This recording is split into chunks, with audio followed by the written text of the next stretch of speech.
2024 के लोकसभा चुनाव के लिए बीजेपी ने अपने प्रत्याशियों की पहली लिस्ट जारी की है। इस लिस्ट में श्रावस्ती से भारतीय जनता पार्टी ने अपना प्रत्याशी घोषित किया है। बीजेपी ने साकेत मिश्रा को श्रावस्ती से टिकट दिया है। आइए आपको बताते हैं कौन है साकेत मिश्रा।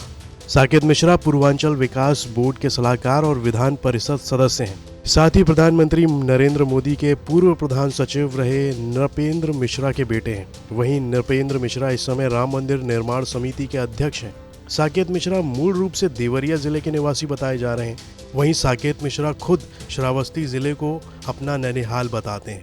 बीते विधानसभा चुनाव में भी टिकट की दावेदारी में साकेत मिश्रा का नाम श्रावस्ती में चल रहा था, लेकिन उस दौरान उन्हें भाजपा ने टिकट नहीं दिया था। वहीं साकेत मिश्रा को एमएलसी बनाया गया।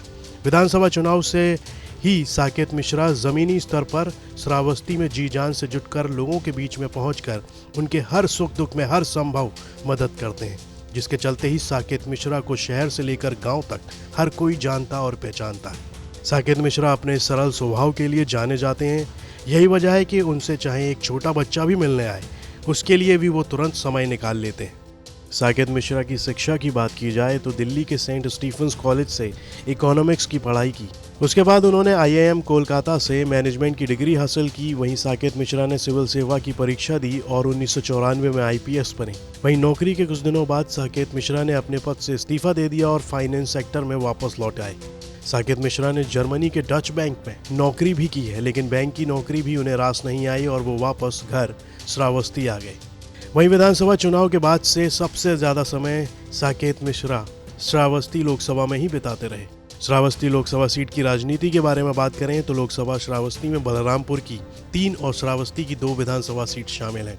वहीं श्रावस्ती को भगवान श्री राम के पुत्र लवकुश ने राजधानी बनाया था, जबकि भगवान बुद्ध तपोस्थली के नाम से भी श्रावस्ती मशहूर है।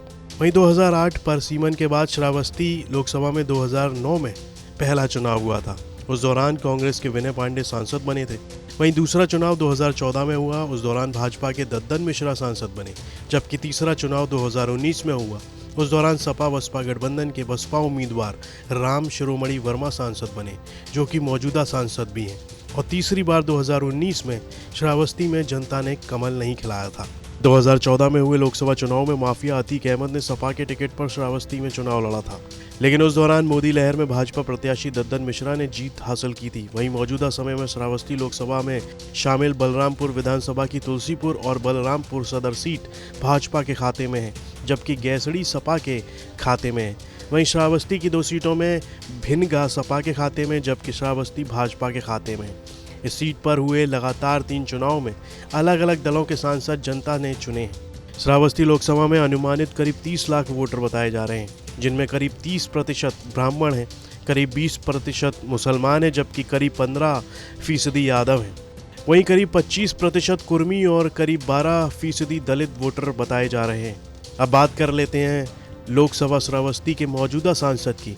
दरअसल सपा बसपा गठबंधन के वर्तमान समय में श्रावस्ती के बसपा सांसद राम शिरोमणि वर्मा हैं, जिनको लेकर पिछली बार आई बाढ़ के दौरान लापता सांसद के पोस्टर भी लगाए गए थे।